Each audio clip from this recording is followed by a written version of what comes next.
La Universidad Colegio Mayor de Cundinamarca les da la más cordial bienvenida a este Open Day de posgrados, organizado desde la Facultad de Derecho y la especialización interdisciplinaria en Derecho Internacional Público con énfasis en Derechos Humanos, en cabeza de la doctora Miriam Sepúlveda López, quien es la directora de la especialización, y también la maestría en Derecho Penal, dirigida por el doctor Roberto Badrán Ángel. También nos acompaña el doctor Jairo Borja, coordinador de la maestría en Derecho Penal, y por supuesto el doctor Ober Humberto Serrano Suárez, decano de la Facultad de Derecho. El día de hoy presentaremos la ponencia Balance de la implementación del acuerdo final para la terminación del conflicto, con el conferencista invitado, doctor Anderson Manuel Vargas Coronel. Antes de iniciar esta ponencia del día de hoy, los invitamos a visualizar un saludo especial de una de las estudiantes de la especialización. En este caso, vamos a ver un saludo de la estudiante Julie Villoru. Dale. Los saludo respetuosamente. Mi nombre es Julie Villoru. Actualmente curso la especialización en Derecho Internacional Público con énfasis en Derechos Humanos que ofrece la Universidad Colegio Mayor de Cundinamarca. Les hago una sentida y sincera invitación a que se inscriban en esta especialización porque es un programa académico extraordinario. La experiencia que he tenido me indica que es un programa muy serio, pensado bajo estándares internacionales de conocer cuáles son los pilares del derecho internacional. Adicionalmente a eso, el programa cuenta con un cuerpo docente de alto nivel y la universidad brinda un espacio de formación muy ameno en el que se respeta a cada persona y en el que recibimos un respaldo muy importante para llevar a cabo nuestro proceso de formación, nuestro trabajo de grado y todos los procesos académicos. Me consta que la universidad también contempla que no solamente somos estudiantes, sino personas que recibimos una formación integral y bajo un ambiente de mucha calidez y de altos estándares y exigencia. Así que si les interesa.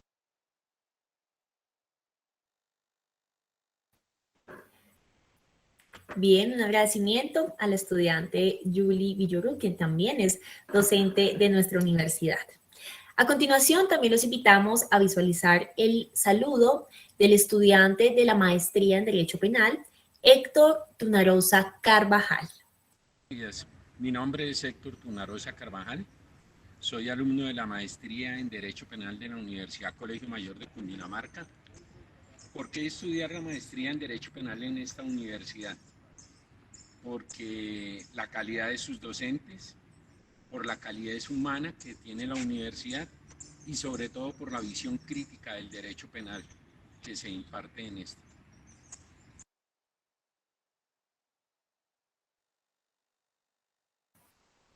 Gracias, Héctor, también por compartir este saludo para este evento Open Day de posgrados, los dos posgrados de esta facultad, que hoy queremos que ustedes los conozcan y que por supuesto se animen también a estudiar y a ser parte de nuestra universidad. Recordamos a todos los asistentes que las inscripciones están abiertas hasta el 11 de junio. Recordamos que tanto la especialización como la maestría se dicta de modalidad presencial en la ciudad de Bogotá en el horario nocturno. Si ustedes quieren obtener más información, pueden ingresar a nuestra página web www.unicolmayor.edu.co. A continuación, doy el paso a la doctora Miriam Sepúlveda López, quien es la directora de la especialización en Derecho Internacional Público con énfasis en Derechos Humanos. La doctora Miriam nos va a presentar el tema del día de hoy y a nuestro ponente invitado. Adelante, doctora Miriam.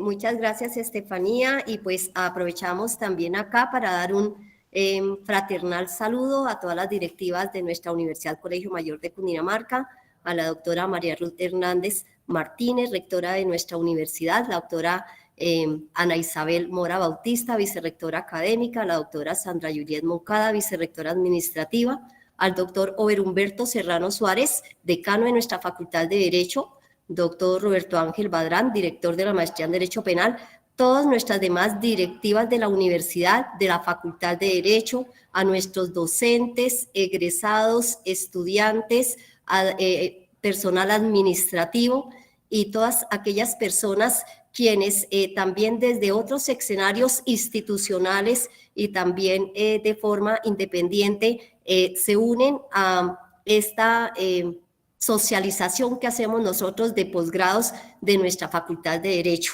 Y qué importante tener este espacio para compartir y que sobre todo se puedan motivar muchas de quienes estamos acá vinculados y podamos también socializar esta información para que desde nuestra universidad pública del orden nacional, como es la Universidad Colegio Mayor de Cundinamarca, y desde nuestra Facultad de Derecho podamos ofertar estas propuestas académicas en dos temas coyunturales importantes cuya transversalidad está también en los derechos humanos, en la investigación y en ese aporte significativo que podemos darle nosotros a nuestra sociedad de acuerdo a esas necesidades sentidas y a todo este proceso de formación que más adelante vamos a ver desde esos contenidos temáticos que tanto para la maestría en Derecho Penal como para nuestra especialización en Derecho Internacional Público con énfasis en Derechos Humanos tenemos. Así que bienvenidos y bienvenidas aquí a todos a este espacio. Y ya lo dijo también Estefanía, tenemos un tema central que consideramos muy oportuno, precisamente hablando de todo el tema de proceso de paz, hablando del tema de derechos humanos, de qué ha pasado en nuestro país dentro de esa coyuntura de los 5 años que se han dado, precisamente de esos resultados de los acuerdos que se llevaron a cabo, y es por ello que nos acompaña acá el doctor Anderson Manuel Vargas Coronel. Él es abogado de la Universidad Nacional de Colombia, especialista también en Derecho Penal de la Universidad Nacional de Colombia, magíster en Derecho de la Universidad Nacional de Colombia y con doctorado en Historia también de la misma universidad.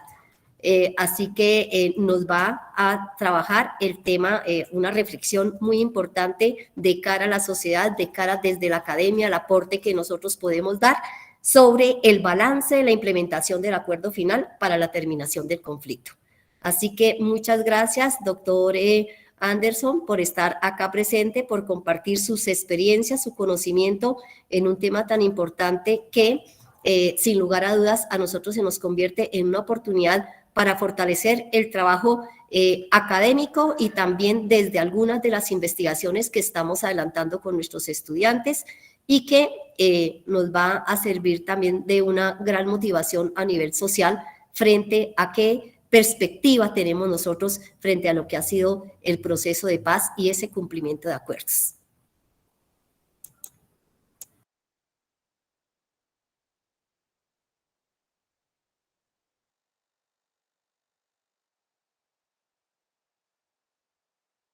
Muchas gracias, doctora Miriam. Quisiera agradecerle a usted y a toda la universidad por permitirme estar con ustedes. También saludarlas a todas y a todos quienes están presentes en este evento. La idea de hoy, como lo señalaba la doctora Miriam, es acercarnos un poco al proceso de implementación de los acuerdos de paz y fundamentalmente queremos hacerlo a través de un balance, ¿sí? Que, digamos, se fundamenta en un proceso de desarrollo periódico de seguimiento de la implementación realizado por el Instituto CROC. En ese sentido, la presentación la he titulado Implementación del Acuerdo Final de Paz, un balance desde la academia y desde las organizaciones sociales. Entonces, en primer lugar, señalar que este balance, como ya lo señalaba hace algún momento, está, digamos, fundamentado en la información que proveen diferentes instituciones universitarias y diferentes organizaciones internacionales sobre el seguimiento que se realiza de manera periódica al avance de la implementación del Acuerdo Final de Paz. Destacaría dentro de estos, pues obviamente al ya mencionado Instituto Kroc, pero también, por ejemplo, al Observatorio sobre el Acuerdo de Paz que tiene la Universidad del Rosario, ObservaJEP, el observatorio también que tiene la Universidad de Santo Tomás y diferentes observatorios también desde la sociedad civil, como la labor de observatorio que realiza la Comisión Colombiana de Juristas. Entonces, con base en esta información, he tratado de elaborar una presentación que nos ofrezca un panorama sobre la implementación actual. Primero, digamos, tomando como punto de partida una especie de recorderis, un recuento muy breve sobre la estructura de los acuerdos final del acuerdo. Posteriormente vamos a ver, digamos, ese panorama en términos cuantitativos también, pero en un contraste como también de un análisis cualitativo sobre los cuales son, digamos, las dificultades que se han presentado en la implementación. Y finalmente, reseñar, digamos, una serie de hitos que se han dado en la implementación y los desafíos que están por delante. Entonces, esa sería como la estructura de nuestra presentación. Vamos a comenzar con lo primero, y es señalar que, como muchos de ustedes lo saben, el acuerdo tiene una estructura que básicamente tiene 6 puntos, ¿no? El primero de estos es el punto de reforma rural integral, que tal vez es uno de los puntos estructurales no solamente del acuerdo, sino de los problemas que han derivado en la agudización del conflicto armado y en la prolongación del conflicto armado durante más de 60 años en el país. Es entonces natural que dentro de este punto tengamos diferentes tipos de medidas, diferentes tipos de acuerdos que básicamente están clasificados en 3 partes. El primero, aquellos acuerdos que tienen que ver con el acceso, el uso y la formalización de tierras. El segundo, la realización y el diseño de programas de desarrollo con enfoque territorial. El tercero, los planes nacionales para la reforma rural integral.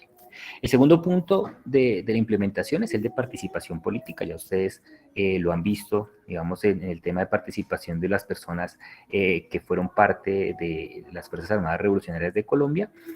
Hoy, digamos, algunas de ellas están agrupadas en el Partido Político Comunes, pero también, digamos, este punto está dirigido no solamente a garantizar la participación política de los excombatientes como parte de su reincorporación a la sociedad civil, sino que tiene también, digamos, una serie de medidas que están dirigidas a garantizar la oposición política, a garantizar el ejercicio también de mecanismos de participación ciudadana y acercar a las regiones a la participación política nacional. Ustedes ven, este punto 2 es un punto de particular importancia también porque toca un aspecto estructural. Historiadores como Jorge Orlando Melo ubican, digamos, como una de las razones fundamentales para el desarrollo del conflicto durante todo este tiempo, durante estas 6 décadas, el hecho de la exclusión política por parte de diferentes sectores, ¿no? Y reseñan el conflicto armado como una búsqueda de participación política de diferentes sectores. El tercer punto habla fundamentalmente sobre las condiciones para el fin del conflicto y básicamente, digamos, estas condiciones están enmarcadas en 4 puntos. El primero es el cese al fuego y de hostilidades. El segundo es la reincorporación de las FARC-EP. El tercero, las obligaciones de los combatientes, de los excomandantes del grupo guerrillero. Y la cuarta, la lucha contra organizaciones criminales. En el cuarto punto se aborda el tema de solucionar el problema de las drogas ilícitas. Allí ustedes pueden ver cómo se ha llegado a unos acuerdos sobre los programas de sustitución de cultivos ilícitos, luego programas de prevención del consumo y la salud pública, y finalmente la solución a la producción y comercialización. Vemos cómo esta solución al problema de las drogas ilícitas fue diseñado en una perspectiva integral, ¿sí? No solamente se busca, digamos, abordar el problema de la comercialización, sino el problema del consumo y el problema incluso de la producción.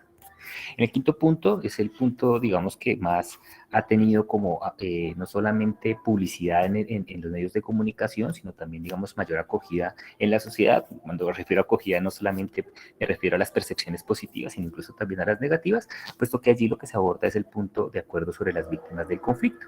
Entonces tenemos dentro de los principales acuerdos al respecto la construcción del sistema integral para la verdad. El segundo, la promoción y garantía de los derechos humanos. Dentro de ese punto 5.1 del sistema tenemos los diferentes componentes del sistema. Está la Comisión para el Esclarecimiento de la Verdad, la Jurisdicción Especial para la Paz y la Unidad de Búsqueda de Personas Dadas por Desaparecidas. En el sexto punto encontramos los acuerdos que tienen que ver con la implementación, la verificación y la refrendación del acuerdo. Allí entonces encontramos 6 diferentes grupos de acuerdos grandes, como son los mecanismos de implementación propiamente dichos, el capítulo étnico, la comisión de seguimiento denominada CECIBE, la componente de acompañamiento internacional, herramientas de difusión y comunicación y el acuerdo sobre refrendación.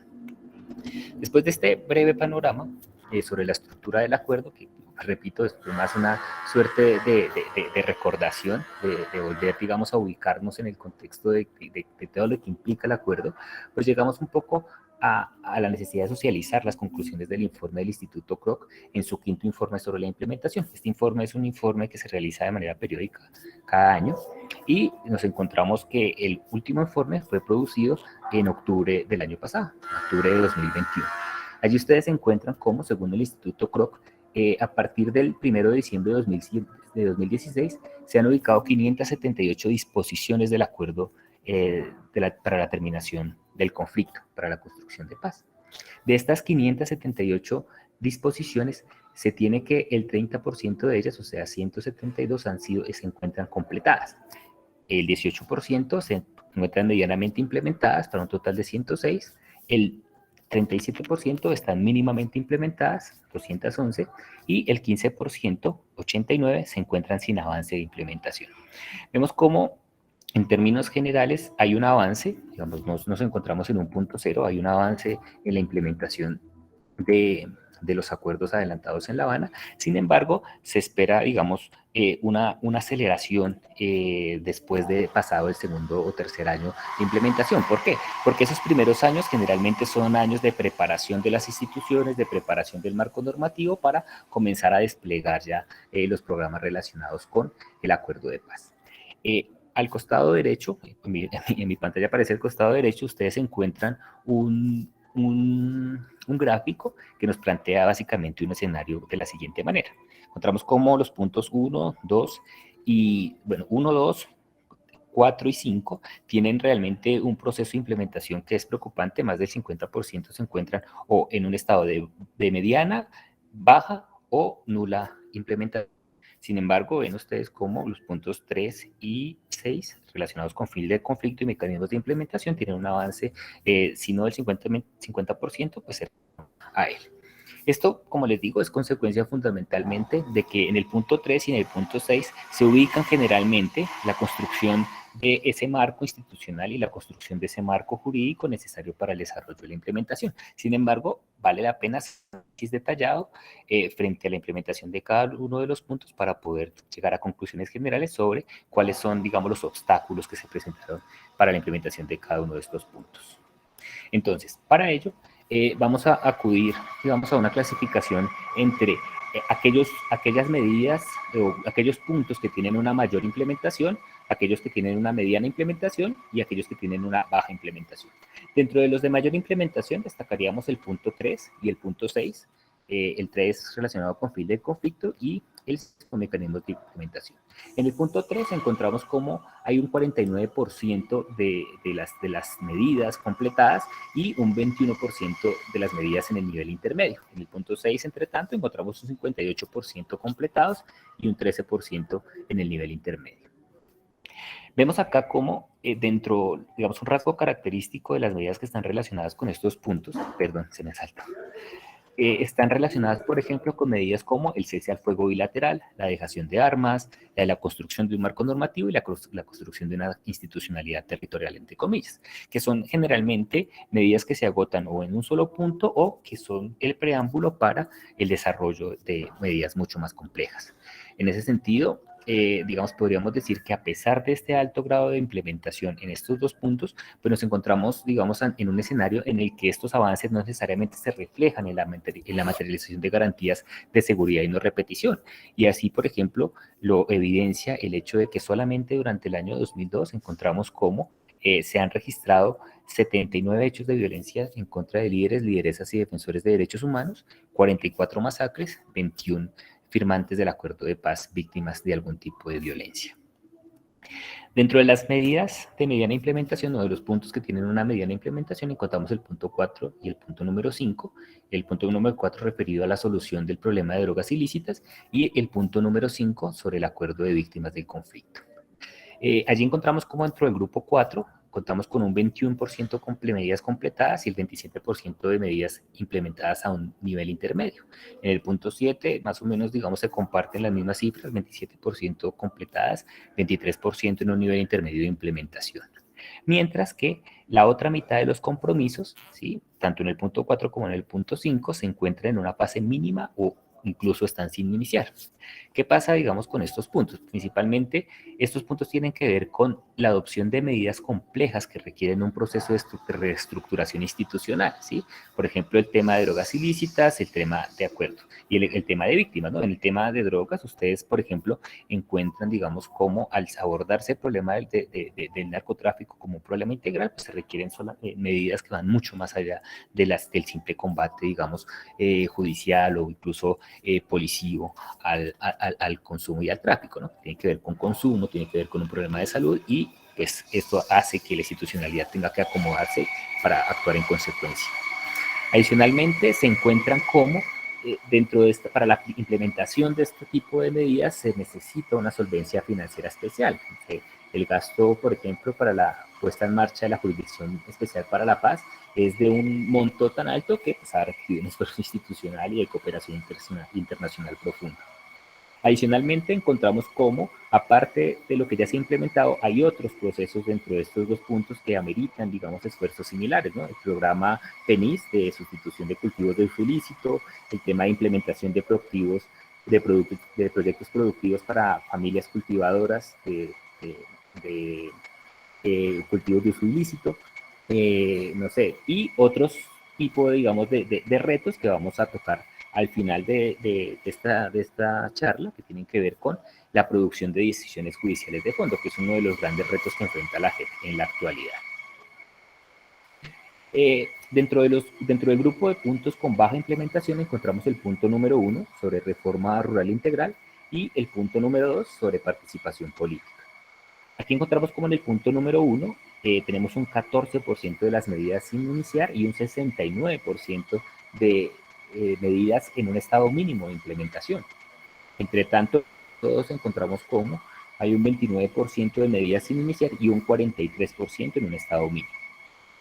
Esto, digamos, es explicado de una u otra forma porque en el punto 1 muchas de las disposiciones que no han sido iniciadas tienen que ver con aspectos de gran envergadura, por ejemplo, la democratización del uso de la tierra, el desarrollo de programas de desarrollo con enfoque territorial PD o los planes nacionales de reforma integral, que como lo mencionaba hace un rato, son problemas que le apuntan directamente a la solución de fenómenos que tienen que ver con fenómenos estructurales, digamos, del conflicto armado, ¿sí? Fenómenos estructurales que son los que alimentan el conflicto armado. Tema de uso de la tierra y el tema de participación política. En el punto 2 encontramos cómo la implementación de este tipo de medidas requiere una serie de reformas normativas que pasan necesariamente por un alto nivel de consenso político, ¿cierto? Y esto hace, por ejemplo, que son medidas que no pasan fácilmente por el Congreso y eso definitivamente ha demorado la implementación de este conjunto de medidas. Bueno, reconociendo este panorama sobre los puntos con baja, alta y mediana implementación, tenemos de todos modos que rescatar también los hitos de la implementación que hay para cada uno de los puntos. Yo en el punto número 1 sobre reforma integral rescataría, por ejemplo, la construcción de un marco normativo sobre el procedimiento para el acceso y formalización de la tierra, los lineamientos que ya están construidos para la creación de los PD, y, por ejemplo, la adopción de 10 de los 16 planes nacionales de reforma rural. En el punto número 2 se destaca fundamentalmente la creación de circunscripciones transitorias especiales de paz, más allá de los debates que se han suscitado alrededor de quienes fueron elegidos para actuar como representantes a la Cámara en la próxima legislatura. Luego también se destacaría la aprobación del Estatuto de Oposición y, por ejemplo, la reactivación del Consejo Nacional de Paz. En el punto número 3 se destaca, por ejemplo, el cumplimiento del proceso de dejación de armas, más allá, digamos, de la existencia y la persistencia de grupos de disidencia, la aprobación de más de 100 proyectos productivos para excombatientes. Ustedes conocen ya incluso algunas marcas posicionadas de ropa, de producción de alimentos también, de construcción de muebles, por ejemplo, en la cual han avanzado los excombatientes a partir de estos proyectos productivos. También definitivamente la creación del Partido Comunes y la representación que tienen los excombatientes en el Congreso de la República. Y también la constitución de una corporación denominada Humanicemos, dedicada al desminado humanitario. Continuando con este recorrido por los hitos de la implementación, en el punto número 4 se destaca fundamentalmente la creación del programa PENIS, aunque es necesario todavía avanzar en su desarrollo. También se destaca la prevalencia de la sustitución voluntaria de cultivos de uso ilícito frente a la erradicación forzada. Esto tiene, digamos, algunos bemoles que tienen que ver sobre todo con la actitud gubernamental frente al uso, por ejemplo, de glifosato para combatir este tipo de cultivos, lo que evidencia, digamos, la separación en algunos puntos entre la actitud política del gobierno y la disposición al cumplimiento de los acuerdos, que ha sido, digamos, uno de los principales debates que se han suscitado alrededor de la implementación.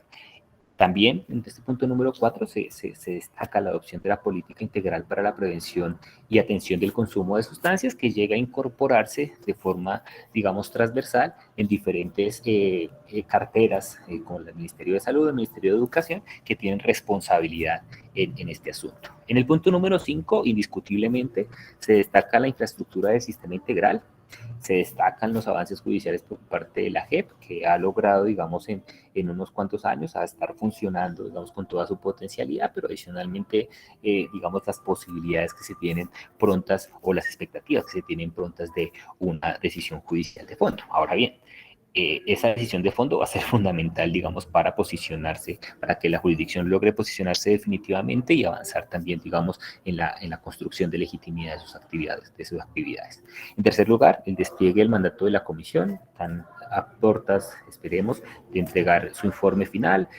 Han desarrollado un proceso que va mucho más allá de la construcción de un informe y han apuntado, por ejemplo, a la construcción de escenarios de reconocimiento de verdad y otros espacios fundamentales para la construcción de paz en el país. Adicionalmente, por parte de la unidad de búsqueda se destaca la adopción del Plan Nacional de Búsqueda y algunos avances que se han tenido ya en la recuperación, identificación, localización de cuerpos. Y en el punto número 6, pues la creación y puesta en marcha de la CECIBI, el procedimiento legislativo que ustedes recordarán se denomina PAC, y el diseño y aprobación del marco de implementación. Ya tras este recorrido llegamos a un punto que es determinante y es analizar cuáles son los desafíos que existen para la implementación de estos acuerdos. El primer punto número 1, yo creería que el punto más preponderante es el desarrollo de los PET, bueno, de hablar de una reforma rural, ¿no? Pero para poder llegar allá va a ser fundamental que comencemos, digamos, sobre todo con empezar a otorgar autonomía a las regiones para poder desarrollar sus territorios con base, digamos, en sus costumbres, con sus actividades rurales, con base en el conocimiento que tienen también del territorio. En el punto número 2, destacaría como uno de los grandes retos para la implementación, la construcción de caminos para la reconciliación, la construcción de caminos para la inclusión política, no solamente de los excombatientes, sino también de los sectores históricamente marginados de la actividad política. En el punto número 3, considero que uno de los puntos fundamentales es el desmantelamiento de las organizaciones criminales, de las bandas sucesoras del paramilitarismo y de las disidencias de las FARC. Esto tiene que ver fundamentalmente con que una de las condiciones para la no repetición pues, es que estas organizaciones dejen de participar y de cometer violaciones en contra de la población. Pero adicionalmente porque el desmantelamiento de estas organizaciones pasa por un desmantelamiento que va más allá de lo militar y esto exige un esfuerzo interinstitucional que definitivamente es uno de los grandes retos que se enfrenta en el panorama no solamente transicional, sino político colombiano.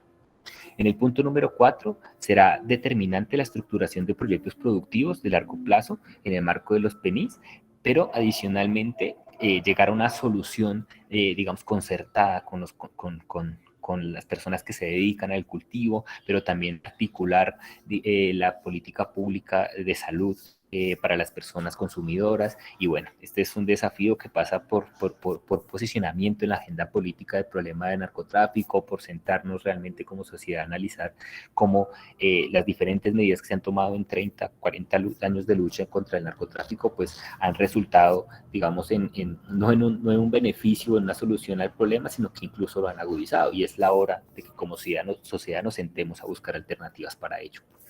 En el punto número 5, definitivamente uno de los puntos clave es el desarrollo de las sanciones propias. Yo creo que el mundo entero está expectante sobre la forma en cómo vamos a aplicar ese enfoque restaurativo que se le quiere dar a las sanciones en la JEP, pero también tenemos un dilema que tendrá que resolver no la Jurisdicción Especial para la Paz únicamente, sino incluso, digamos, un problema de política pública y de política criminal, y ese problema de articulación de las diferentes jurisdicciones existentes. En el panorama colombiano tenemos Justicia y Paz, tenemos la justicia ordinaria, tenemos la JEP, y todas ellas comparten un mandato sobre cosas que son muy cercanas. Entonces no se pueden abordar esos problemas de manera, digamos, por aparte y totalmente de forma inconexa. Finalmente, en el punto número 6, considero que un desafío fuerte para la implementación es el desarrollo de la implementación más allá del programa político del gobierno de turno. No puede depender la implementación del interés político del gobierno, tiene que ser una política de Estado que sea implementada más allá de quien gane o pierdan las elecciones. Yo quisiera cerrar con esta rápida presentación, agradeciéndoles a ustedes que me ven o que nos acompañan en este Open Day de la especialización y de la maestría, agradecerle a las directivas y bueno, quedo atento a sus preguntas y atento también a sus comentarios. Muchísimas gracias a todos y a todas. Muchas gracias, doctor Manuel. Muy interesante, por supuesto, su presentación. Creo que quedan ahí también algunas posturas que sin dudar se necesitan analizar con este panorama de implementación de los acuerdos. También hay unos retos importantes de aquí en adelante en lo que viene en el país y me imagino que pues por eso también son tan grandes los retos pues de nuestros gobernantes, pero también de quienes participan en los procesos de implementación, en los procesos de socialización con las comunidades, etcétera, etcétera. Si ustedes tienen de pronto alguna pregunta específica para el doctor Manuel, por supuesto la pueden hacer, bien sea a través del chat o levantando la mano, como Freddy Aguilar. Así que adelante, Freddy, puedes, por favor, hacer tu pregunta. Bueno, muy buenas noches para todas, para todos. Doctor, buenas noches, gracias por esta presentación. Bueno, aportas de esa transformación de lo que vemos en esta expectativa de cambio frente a la próxima elección presidencial, también sumado a cómo quedó conformado también el Senado. ¿Qué tan viable, o sea, bueno, cómo se ve el pronóstico? O sea, ¿cuál sería el pronóstico? Ahora, esa es una parte. La otra parte de la pregunta sería, en el escenario internacional, dado que de pronto uno de los candidatos ha manifestado abiertamente que una de sus intenciones es desconectarse o salirse de la ONU y de otros organismos internacionales, ¿qué efectos puede llegar a tener? O sea, digamos que si es tan fácil como mandar a tirar una cerca en una finca, lo digo así como muy coloquialmente, o de pronto si hay algunos impedimentos que hagan que no sea así como tan atendiendo como al fervor de mucha gente. Gracias, doctor. Yo voy respondiendo porque si no después se me olvida. Entonces, gracias Freddy, buenas noches. Muy buenas las preguntas. La primera, considero que hay una cosa que parece ser cierta, digamos, en las posiciones de ambos candidatos y es en la intención que tienen de darle fuerza, digamos, a la implementación. Esa es la primera, digamos, pista que nos daría sobre el futuro, pero jugar a ser futurólogo en todo caso es muy complicado. La segunda es que, como señalaba en la exposición, la implementación no puede ser un asunto gubernamental, que tiene que ser un asunto asumido como un asunto de política de Estado, y en ese sentido el desarrollo de la implementación debe ser independiente de quien esté en el gobierno. Adicionalmente, recordemos que el acuerdo final para la terminación del conflicto se enmarca, digamos, en el desarrollo de una serie de obligaciones asumidas por el Estado colombiano, y en ese sentido creería que no debemos, digamos, estar desconfiados de las expectativas que tenemos de cumplimiento. Ahora, la implementación no solamente pasa por el ajuste interinstitucional o por el ajuste, digamos, del Estado, sino que pasa por una apropiación política por parte de todos los sectores de la sociedad colombiana. Y en ese sentido, pues yo creo que el principal obstáculo no está ni siquiera en la institucionalidad, sino está en la forma como nosotros como sociedad acompañamos la implementación del proceso. Acá nos estamos jugando en la implementación una serie de fenómenos que son profundos. El tema del desmantelamiento de organizaciones criminales, digamos que nos advierte, digamos, la posibilidad de no resultar, por ejemplo, la reproducción de grupos armados como sucedió en Centroamérica, que después terminaron, digamos, controlando el negocio del tráfico de drogas, del tráfico de armas y tal. Entonces creo que acá nos estamos jugando cosas muy, muy importantes, y creo que es el momento para que nosotros como sociedad y nosotros, digamos, también desde la academia, pues asumamos en serio el impulso que merece el acuerdo de paz y los puntos que faltan por implementar. Frente a la segunda pregunta, pues claro, tú lo dices, ¿no? O sea, esto no es como tumbar una cerca. De hecho, el Estado colombiano es responsable del cumplimiento de derechos humanos y es responsable de sus obligaciones internacionales, no solamente en virtud de su pertenencia a un organismo internacional como la ONU o como la OEA o como el que sea, sino en virtud de la responsabilidad que tiene en tanto sujeto de derecho internacional. Y esto, digamos, le apunta a otro tipo de situaciones, ¿no? Por ejemplo, la sujeción que tiene el Estado colombiano frente a ius cogens, por ejemplo, y lo que cobra fuerza considerando aún más que dentro de las normas de ius cogens, definitivamente el respeto por los derechos humanos hace parte constitutiva de esta serie de principios, ¿no? Entonces, yo creería que evidentemente ese tipo de afirmaciones, yo no la he escuchado personalmente, pero sí se ha producido, creo que parte del desconocimiento de la institucionalidad y parte del desconocimiento del derecho internacional, porque más allá de la pertenencia o no a un organismo internacional, el Estado colombiano, y no solamente el Estado colombiano, sino cualquier Estado reconocido a nivel internacional, es sujeto de derecho internacional más allá de su pertenencia a un organismo.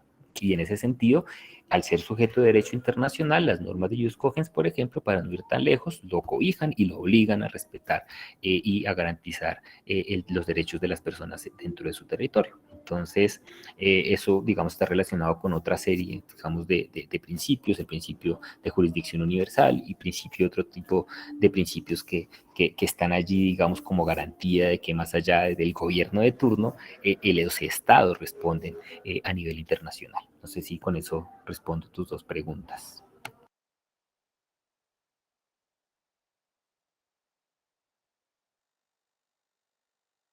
Bien, si alguien más de pronto quiere hacer otra intervención o hacer alguna pregunta al doctor Manuel, es el momento de hacerlo.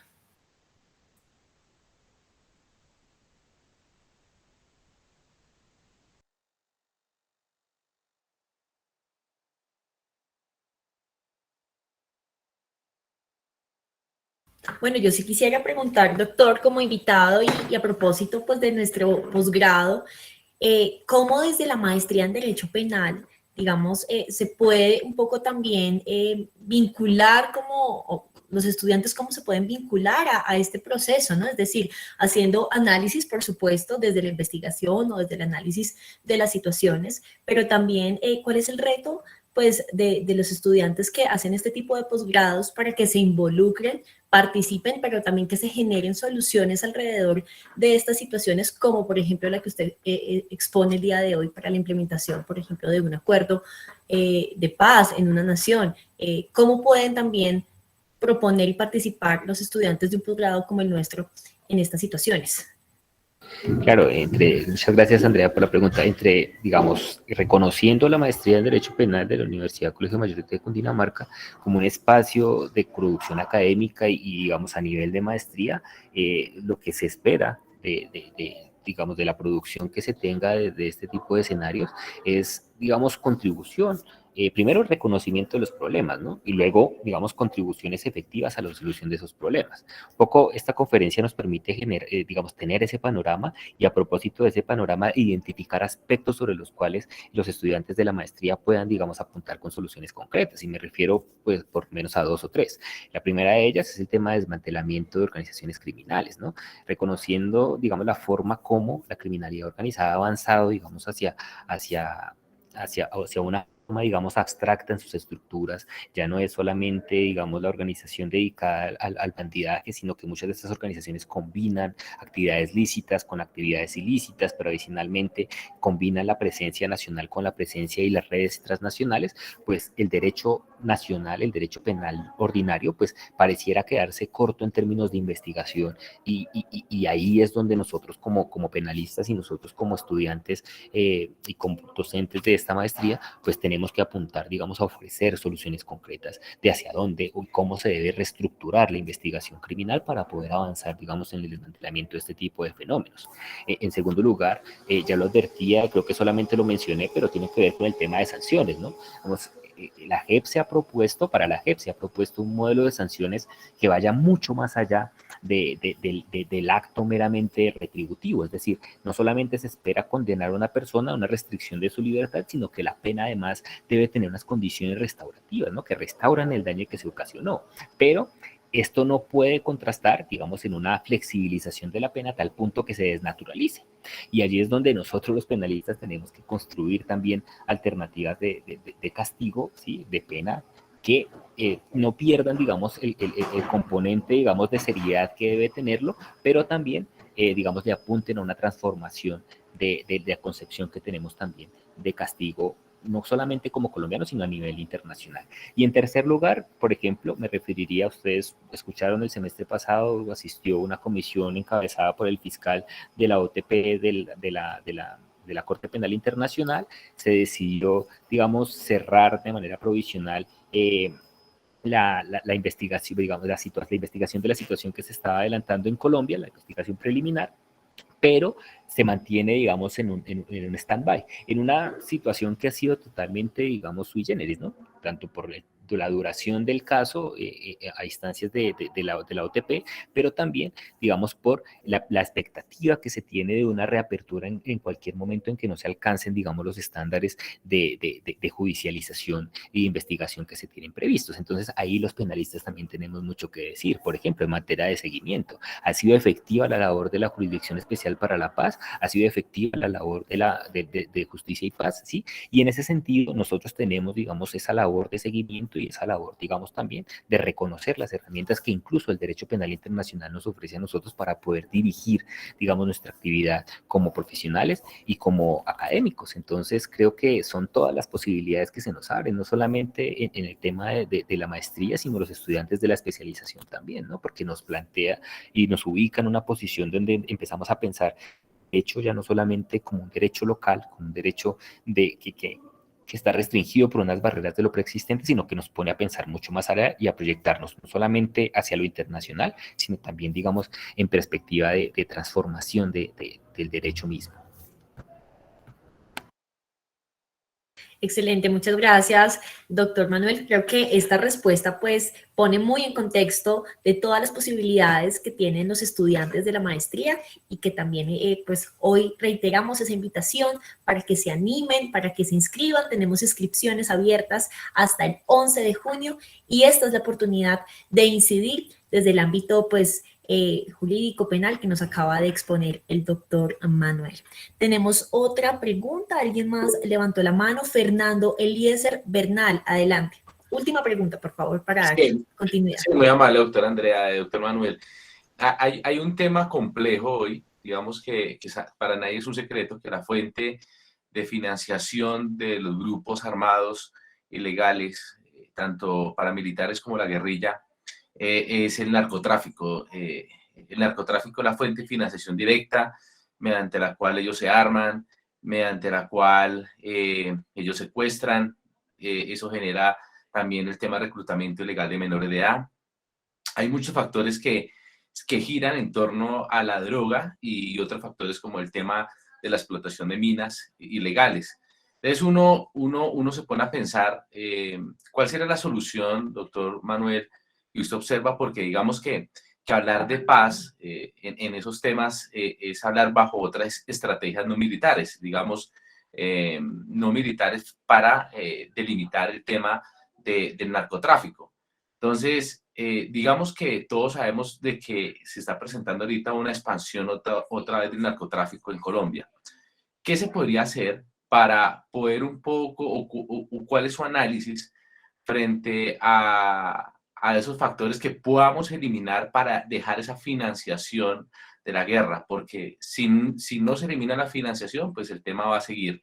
Y lo segundo, doctor Manuel, digamos qué estrategias, porque uno observa que frente al tema de los avances del proceso de implementación y a los porcentajes que usted tiene, que son muy interesantes, pero digamos en el público, en la ciudadanía no los conoce. ¿Qué estrategia se podría hacer? ¿Usted estaría de acuerdo con que el próximo presidente de la República se le implementara una obligación, ¿sí? Mes a mes, hacer una rendición de cuentas de implementación porcentual, tal como usted lo está indicando, porque es la única manera de que la población entiende. La población entiende de que le hablen a veces en términos cualitativos y no en cuantitativos, y que se le pueda decir, vamos en un 35, vamos en un 40, y que la ciudadanía haga un control. ¿Es posible que esto llegara a pasar y usted estaría de acuerdo o no está de acuerdo en ese método de visibilización de porcentual de avances? Bueno, frente a la primera pregunta, es una pregunta muy compleja, ¿no? Digamos, las organizaciones criminales, digamos, de una forma tradicional, se han estudiado en el contraste que existe entre dos conceptos básicos. Uno es criminalidad organizada y otro es macrocriminalidad. Son dos conceptos distintos, pero dos conceptos complementarios. ¿Por qué son distintos? Criminalidad organizada hace referencia, digamos, a un grupo de personas que se organiza para actuar de forma criminal, incluso en periodos de normalidad. Macrocriminalidad hace referencia exclusivamente, digamos, a esos fenómenos de victimización que ocurren a gran escala en condiciones de anormalidad. Anormalidad y normalidad, para el caso colombiano, aplicarían básicamente el concepto de conflicto armado. Ya esta diferenciación, cuando hablamos de criminalidad organizada, como es casi que a lo que corresponde la criminalidad que persiste después de la firma del acuerdo de paz, las BACRIM, el Clan de Golfo, las disidencias FARC, el ELN, ubicamos, ¿sí?, que básicamente, bueno, que generalmente se tiende, digamos, a realizar un análisis de estas estructuras solamente en su estructura militar, pero se tiende a abandonar una concepción integral de los fenómenos, que tiene que ver, por ejemplo, con el reconocimiento de que estas organizaciones actúan en unas dimensiones no solamente militares, sino políticas y financieras.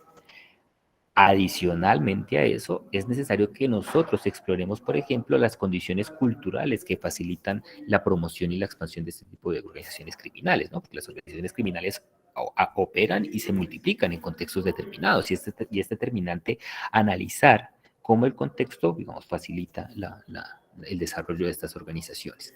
Reconociendo, digamos, bueno, y otra dimensión sería una dimensión transnacional, ¿no? Porque ya los fenómenos ya no son desconectados, ¿no? Ustedes ven, por ejemplo, el tema de los mexicanos, en Putumayo, en Nariño, el tema también, por ejemplo, de incluso de mafia de los Balcanes que está haciendo presencia y negocios, digamos, en la región oriental colombiana. Ven también, digamos, la conexión que tiene, por ejemplo, que está sucediendo en Paraguay con Colombia, ¿no? Y eso nos invita, digamos, a hacer un análisis de la criminalidad organizada, también transnacional.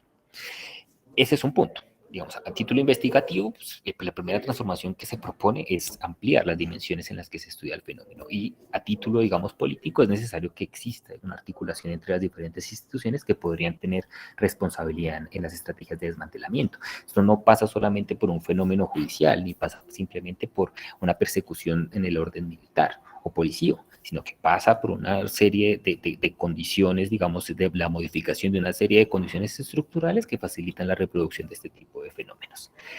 De la segunda pregunta, yo creo que todo es bienvenido, pero sí creo que habría que determinar, digamos, el alcance de este tipo de propuestas. Y también, digamos, determinar, por ejemplo, un estudio, ¿no? Creo yo que pasa también por un estudio de percepción, ¿no? Es solamente, digamos, la ausencia de información lo que hace que la gente sienta, digamos, cuando hablo de la gente, hablo del público en general, que sienta una suerte, digamos, de lejanía frente a la implementación, o es también, digamos, que es necesario socializar un poco más, acercar un poco más a los ciudadanos, porque las cifras obviamente sí acercan, pero siento que el problema de la resistencia frente a la implementación es un poco más complejo, ¿no? Y pasa, digamos, porque a la par de la implementación coexiste, digamos, una serie de condiciones estructurales en la población civil que no tengan tiempo para ponerse a pensar ni a consumir este tipo de información, ¿no? El tema del desempleo, el tema de la salud, el tema de la educación. Pero entonces eso lo que hace, digamos, es invitarnos a generar alternativas cada vez más transdisciplinarias, cada vez más interinstitucionales y a garantizar conexión entre las diferentes estrategias que adoptemos. Frente a esta última pregunta me siento como un poquito más dubitativo, pero creo que es digamos, un campo en el que hay que seguir explorando. Yo creo que todas las propuestas son bienvenidas. Bueno, pues muchísimas gracias, doctor Anderson Manuel Vargas Coronel, por su presentación. Sin duda, pues ha sido muy interesante y ha sido también pues muy propositiva. Eso se ha evidenciado también en la participación pues de nuestros asistentes. Vamos entonces a dar continuidad a nuestro Open Day. Gracias, doctor Manuel, nuevamente. Hasta luego, Andrea. Hasta luego a todos y a todas. Feliz día. Bienvenidos. Hasta luego. Muchas gracias, doctora Manuel, por su participación. Gracias, doctor. Gracias.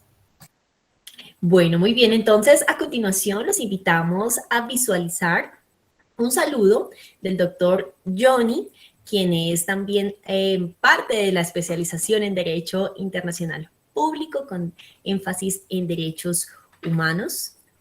Adelante. Muy buenas tardes para todos, para todas. Mi nombre es Johnny Alexander Uribe Ochoa. Yo soy filósofo, también soy abogado. Tengo una maestría en Derecho Administrativo y actualmente estoy terminando mi doctorado en Derecho en la Universidad Externado de Colombia. Vengo regentando diferentes asignaturas en varias universidades, sobre todo en el área de Derecho Público y sobre todo en el tema de Derechos Humanos. Soy docente de esta especialización a la que quiero hacerles llegar una invitación muy fraterna. Esta especialización de Derecho Internacional Público con énfasis en derechos humanos es una excelente oportunidad. Y es una excelente oportunidad académica porque esta especialización, de acuerdo a cómo está estructurado su plan de estudios y de acuerdo a lo que se ha venido trabajando con todos los docentes que hacemos parte de ella, se ha constituido una oportunidad académica para conocer, para adentrarnos en el mundo del derecho internacional público y cómo incide ese derecho internacional público en el ordenamiento jurídico interno. Hoy la mayoría de los jueces, y no solamente en sede judicial, sino también en sede administrativa, aplican el control de convencionalidad como un elemento determinante en sus fallos judiciales. Igualmente ocurre con los diferentes tratados internacionales. Es decir, el derecho internacional público se constituye en una herramienta indispensable, bueno, no solamente para los abogados, sino también para las diferentes profesiones y áreas del conocimiento que conforman las diferentes carreras universitarias. Así que es una invitación muy fraterna. Ojalá y ustedes encuentren en esta institución y en esta especialización una oportunidad para poder ampliar su horizonte académico en esta área tan importante para la realidad colombiana y para la realidad de América Latina y el mundo.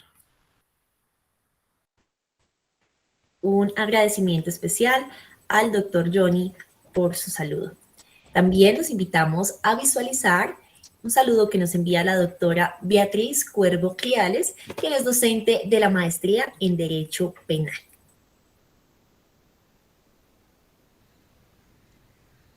¿Por qué hacer la maestría acá en el Colegio Mayor de Cundinamarca? Una maestría en Derecho Penal, que está sustentada en principios filosóficos, está sustentada en valores y está sustentada en la construcción de los derechos humanos, que es tan importante. Adicionalmente a eso, porque es una universidad pública, y en la universidad pública se permite el acceso a todos los estudiantes que quieran realizar la maestría.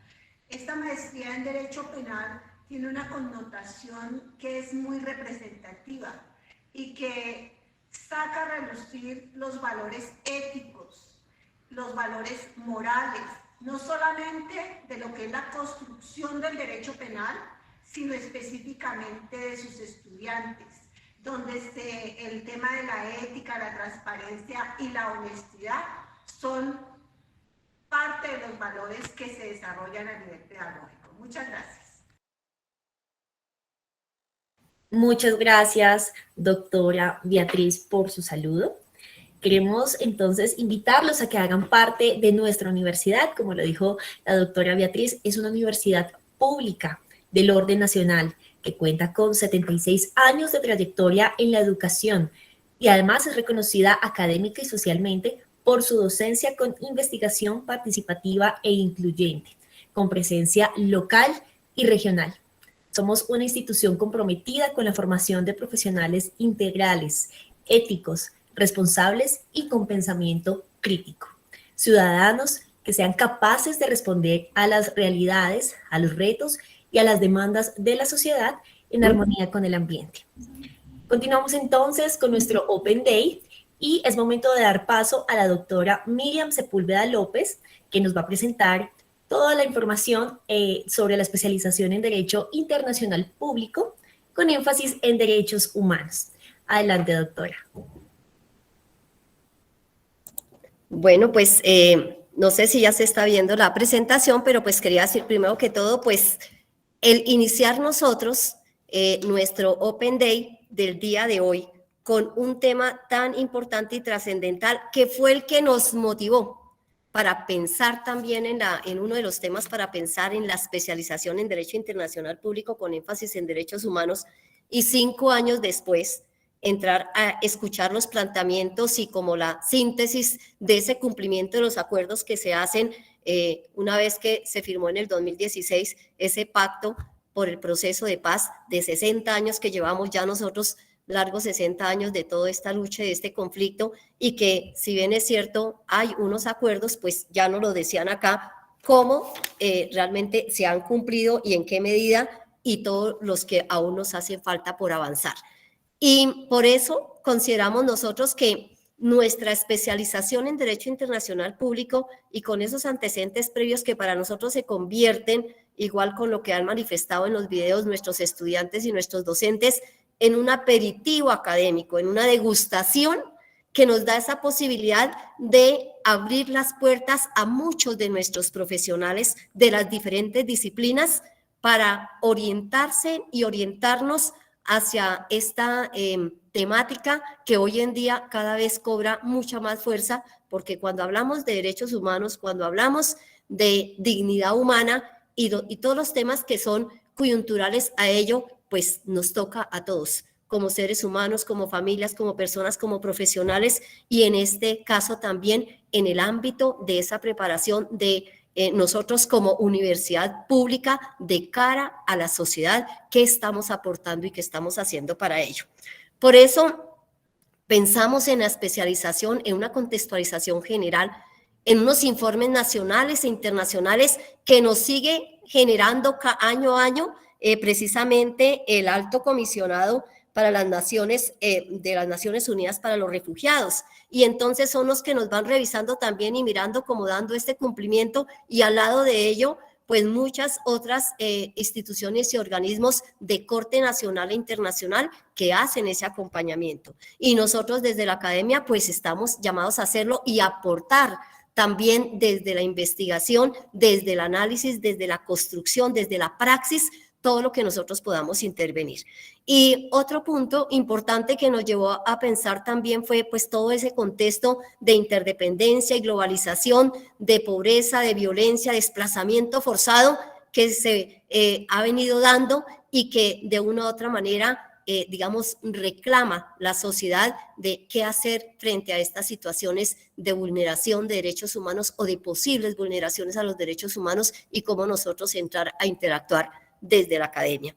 El informe de la Comisión Interamericana también de los Derechos Humanos, donde en su momento nos decía, América Latina es la zona más desigual en el mundo, y esto ha generado pues una inequidad y ha generado muchos otros conflictos, y que si bien es cierto hemos venido teniendo en planes de desarrollo nacional algunos aportes que hacen que avancen también estos acuerdos, no así, pues aún hace falta unir más esfuerzos para sacar adelante esta propuesta, porque de los acuerdos dijimos en principio, o por lo menos en lo que se plantearon en estos acuerdos, 15 años, y seguramente va a dar mucho más de estos 15 años por ese mismo número de cumplimientos que nos decían, 89 sin avances de implementación y los otros unos en, digamos, en mínimo porcentaje, y 172, digamos, de forma completa, hablando en su integralidad con fundamento en estos acuerdos. Y esto implica que nosotros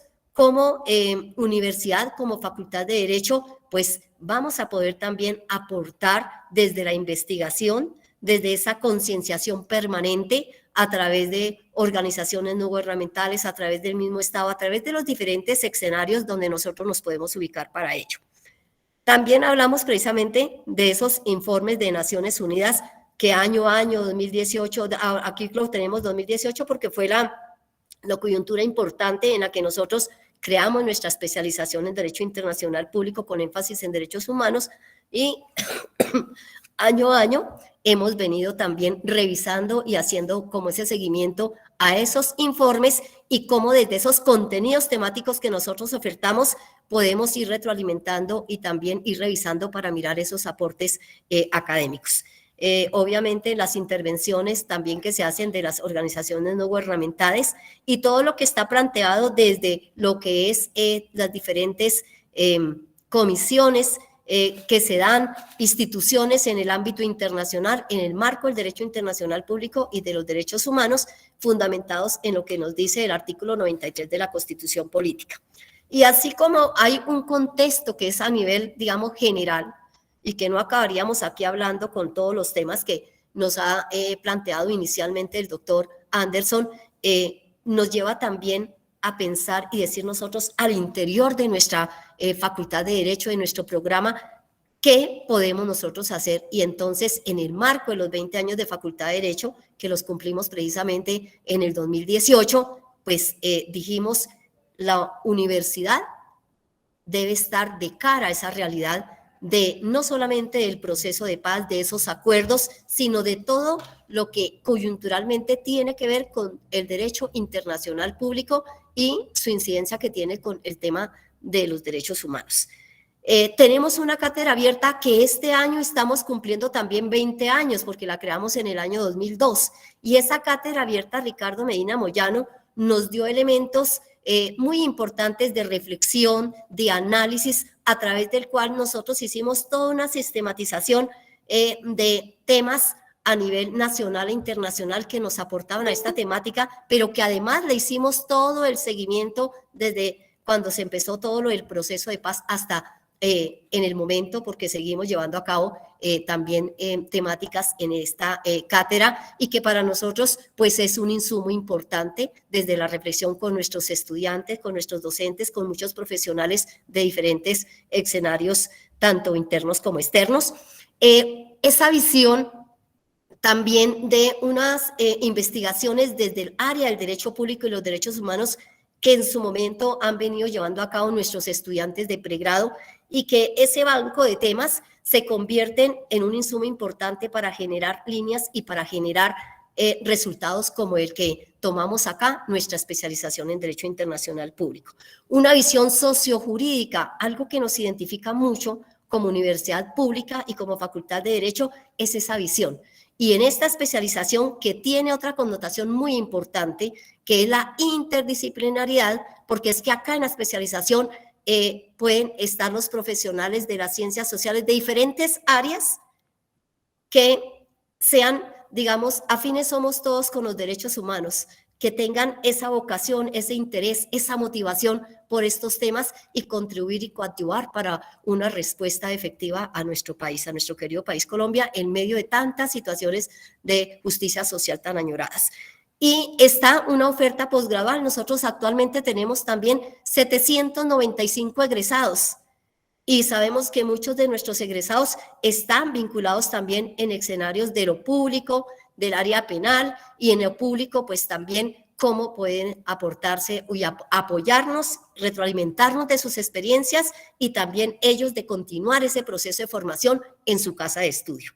Ampliar y fortalecer ese conocimiento en los derechos humanos, en el derecho internacional humanitario, en el derecho internacional público. Esto es muy importante porque nosotros hicimos todo un análisis a nivel nacional e internacional de tendencias del derecho y también desde lo interdisciplinario cómo estamos, y encontramos que algunos programas académicos, algunas facultades nos ofrecen o solo derecho internacional público o solo derechos humanos. Aquí quisimos hacer un híbrido, una combinación, y nos ha parecido perfecto porque teniendo esa conceptualización en lo que tiene que ver con los derechos humanos y luego esa aplicación a través también del conocimiento y sobre todo de la praxis, de lo que podemos nosotros hacer también para ser garante de esos derechos humanos, pues lo tenemos aquí en nuestra especialización. Así que esos estudios comparativos nos han servido a nosotros para fortalecernos, para crecer. Y es así como podemos decir que en este momento ya vamos a culminar nuestro segundo semestre de la especialización en Derecho Internacional Público, y los primeros, siempre lo he dicho y lo he dicho públicamente, que dan fe realmente de la excelencia, de la calidad, del proceso, de si vale la pena o no apuntarle a una especialización como esta, pues son nuestros estudiantes que han creído en la propuesta académica y que lo están haciendo, y que ya muy pronto pues tendremos nuestra primera corte también de graduados de la especialización. Ya vamos con una segunda corte y así sucesivamente. Esperemos que muchos, porque si unimos fuerzas vamos a poder dar un buen resultado también a todas estas necesidades y inclusive inquietudes que aquí presentábamos frente a qué hacer a un país donde hablamos de esa paz estable y duradera, y a veces encontramos como esa contradicción cuando hay tanta vulneración de los derechos, cuando, digamos, hay asesinatos de muchos líderes y muchos otros aspectos que surgen allí, pero que estamos precisamente nosotros formándonos, complementando nuestro conocimiento para aportar y responder a esas necesidades. Acá encontramos nosotros como una ficha técnica a nivel general de nuestra especialización. Acordarnos pues que nuestra especialización en Derecho Internacional Público corresponde a 2 semestres de un año, 24 créditos, tiene un cupo máximo de inscripciones y de vinculación de matrículas de 30 para 30 estudiantes, es semestralizada. También algo muy importante, y es que desde el Ministerio de Educación Nacional a nosotros, digamos, nos generaron 2 resoluciones muy importantes, una que es la 2165 del 15 de febrero del 2021, donde nos dijeron, ustedes ya están preparados, están listos, nos dan el registro calificado por los 7 años, que es el tiempo máximo de funcionamiento, y por eso empezamos nosotros en el segundo periodo del 2021 a ofertar nuestra especialización. Pero además nos complementan una resolución que nos dice precisamente la 8935 del 21 de mayo, donde nos dice, ustedes el título a expedir va a ser especialistas en Derecho Internacional Público con énfasis en derechos humanos. Y eso es muy importante porque nos sigue abriendo las puertas a muchos espacios, no solamente gubernamentales, no gubernamentales, en entidades también internacionales. Y de ello se trata, que en la medida que vayamos formando, vayamos complementando todo este proceso, pues nuestros especialistas puedan entrar a aportar y apoyar mucho en estos procesos, en estas áreas tan importantes, desde las diferentes disciplinas, porque aquí insistimos, la interdisciplinariedad es fundamental. También nosotros trabajamos en un horario los martes y jueves de 6 a 10 de la noche, estamos llevando a cabo de forma presencial la especialización aquí en sede principal. Y también tenemos, pues digamos, el valor es de 4.6 salarios mínimos mensuales vigentes, que a 2022 corresponde, con sabemos que por el descuento de certificación electoral es un 10%, en 4.160.000 pesos. Entonces, esperamos que muchos podamos hacerlo. Además, más adelante diremos también otras alternativas que hay frente también para esa vinculación de estudio. Y está como decíamos, ubicada para nosotros, tiene nuestra especialización 24 créditos y tiene también digamos, esa duración que esperamos. Aquí es importante, y es que de forma paralela que llevemos a cabo el proceso de formación de la especialización, se pueda avanzar también en un trabajo de grado que se va haciendo el acompañamiento con nuestros docentes con excelente calidad que tenemos nosotros también en la especialización, y con ello que nuestros estudiantes en su segundo semestre puedan también sustentar. Para el segundo semestre la fecha de iniciación está 15 de julio y pues como ya lo manifestaron antes, tenemos inscripciones hasta el 11 de junio. ¿Cuál es ese objetivo que nosotros nos colocamos como programa de la especialización?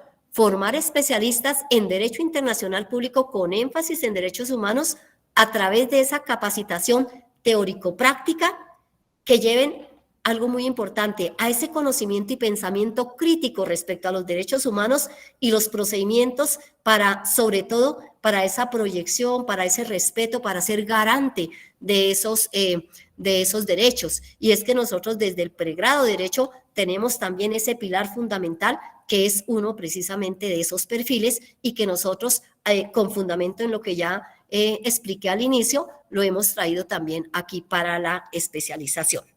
Elementos diferenciadores, lo manifestábamos anteriormente, tenemos la interdisciplinaridad. Aquí de hecho, actualmente tenemos vinculados trabajadores sociales, administradores de empresa, relacionistas internacionales, abogados y muchas otras profesiones que quieran llegar, porque lo fundamental, como lo decía, la vocación, el interés y la motivación frente a esta temática para sacar avante muchas en nuestras investigaciones y en muchos resultados a nivel nacional e internacional. Y el énfasis en los derechos humanos, como le decía, con esa complementariedad con lo que es precisamente ese también derecho internacional público. Y aquí hablamos de esa transversalidad también de la dignidad humana, como lo diría Capazzi, esa dignidad que constituye uno de los preceptos humanitarios que lo define también como ser parte de ese etos social. ¿Y qué hacemos nosotros por ese etos social? Para deconstruir y transformar, y para transformar el mundo, la sociedad, pues obviamente nos debemos transformar primero también a nosotros mismos. Entonces, en este sentido, tenemos un perfil del aspirante, y entonces el perfil del aspirante son profesionales del derecho, ya lo decía, de ciencias políticas, ciencias sociales, comunicadores sociales, trabajadores sociales, psicólogos, antropólogos, entre otras, porque como les digo, aquí caben muchas otras profesiones, y que bien sean como funcionarios públicos o particulares, o como parte también de entidades no gubernamentales. Lo más importante es que estén interesados en temas del derecho internacional público, de los derechos humanos, y de cómo a través también de todas esas estrategias frente al tema del derecho internacional humanitario se busca esa protección y promoción de los derechos humanos. Con esa formación que nosotros tenemos, con ese perfil del aspirante que acabamos de decir, una vez que nos formemos en estos 2 semestres, ¿qué aspiramos nosotros tener? Un perfil de un egresado que tenga una capacidad para debatir y argumentar acerca de esas variables del sistema internacional, en especial precisamente en temas de derechos humanos. Pero además, que tenga esa capacidad también para asumir esa defensa del Estado o de los intereses de posibles víctimas de amenazas o de violaciones también que se dan por derechos humanos, ante organismos nacionales o internacionales que están encargadas de esta temática. Hoy en día hay muchas entidades, es decir, todas, lo decía anteriormente, tenemos que velar por esa garantía, por ser garante de los derechos humanos, y creo que es generar esa concienciación. Yo he considerado que esta es una especialización que sería transversal a todas las profesiones, a todos los estudiantes de pregrado de muchas disciplinas, y luego, pues digamos, en este posgrado hermoso, digo yo, para poder nosotros precisamente enamorarnos de todo aquello que podemos nosotros aportar significativamente para nuestro país. Y no solamente para él, sino a nivel internacional, porque hablamos también de esa figura de lo local. O sea, cómo nosotros desde acá nos hacemos una aprehensión de ese conocimiento, de esa práctica, y cómo también la podemos ver desde esas tendencias y esas miradas también internacionales, y que hoy por hoy lo vemos a través de esos organismos que de una u otra manera inciden también en situaciones coyunturales de nuestro país. Tenemos una estructura curricular, como les decía, 2 semestres, 24 créditos, unas áreas básicas y unas selectivas. Las selectivas también les quiero comentar que pueden irse modificando, ajustando de acuerdo a las nuevas tendencias que van surgiendo. Entonces, en ese sentido, tenemos las materias básicas, como es la teoría de las relaciones internacionales y política internacional, las instituciones y organismos internacionales. Está también los fundamentos del derecho internacional público, todo lo que tiene que ver con la responsabilidad internacional del Estado colombiano, el contexto de los derechos humanos y del derecho internacional humanitario en Colombia, y obviamente los sistemas internacionales también de protección que hay frente a los derechos humanos, para también hacer una relación frente a la parte de la técnica de litigio ante esos sistemas interamericanos de derechos humanos, cómo nosotros podemos también entrar a intervenir, a asesorar, a participar en estos procesos, a orientar. Y hay un seminario que nosotros le hemos denominado el seminario de investigación, que para nosotros es fundamental porque es la transversalidad que se nos convierte en el pregrado, y luego lo tenemos aquí también en el posgrado, y que ese seminario se nos convierte en una oportunidad para dar respuesta a esas situaciones, a esos temas, a esos problemas que los tenemos ahí cerca y que nosotros desde la academia podamos aportar. Entonces, en esta materia vemos, desde el primer semestre vamos dando la orientación de toda la elaboración de un anteproyecto de grado, y en el segundo semestre, a través del módulo, con el acompañamiento epistemológico, teórico, metodológico, y ya los proyectos de investigación como tal, pues nuestros estudiantes puedan ir sustentando para que se cumpla ese objetivo y ese proyecto de vida académico de nuestros especialistas.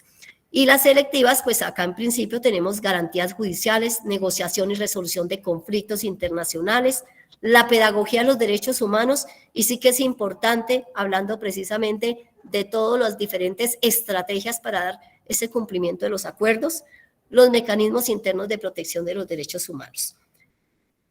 Aquí tenemos también, es importante que en el tema de investigación, pues tanto la especialización como la maestría están vinculados a unos grupos. La universidad en general tiene 47 grupos de investigación, nosotros tenemos 3 grupos de investigación: análisis jurídico, que está categorizado en C, pedagogía y derecho categorizado en C, y tenemos cultura interdisciplinaria, que está reconocido a nivel institucional.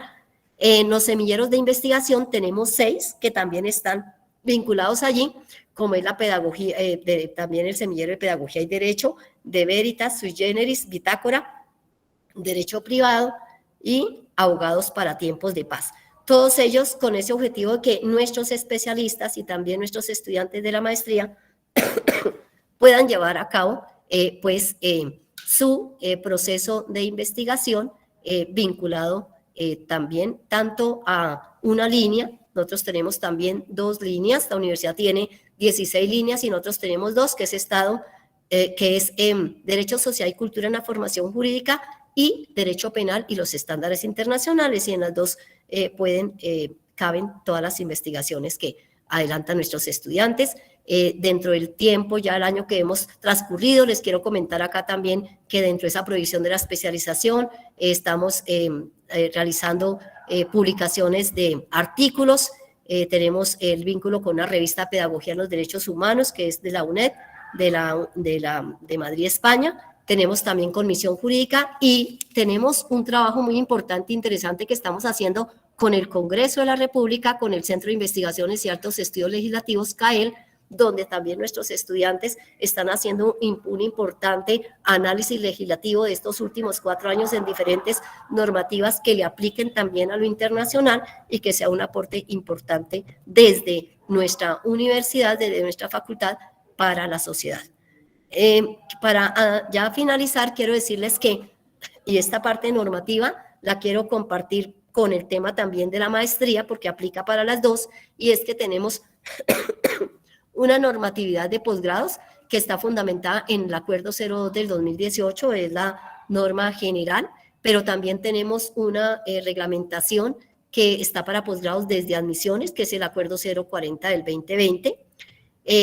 Tenemos el Acuerdo 045 del 2020, que es específicamente para trabajos de grado, de posgrados, y está el Acuerdo 051 del 2020, es una reglamentación que se dio para las diferentes modalidades de trabajos de grado, de pregrado, de derecho, y que, digamos, está también sustentada, soportada en un acuerdo 083 de 2010, que aplica también para todas las universidades frente a cómo nosotros podemos buscar y generar diferentes alternativas de grado.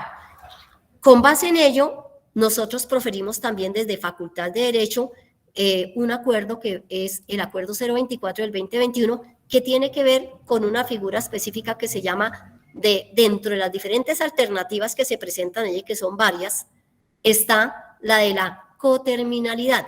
¿Y qué significa esta de la coterminalidad?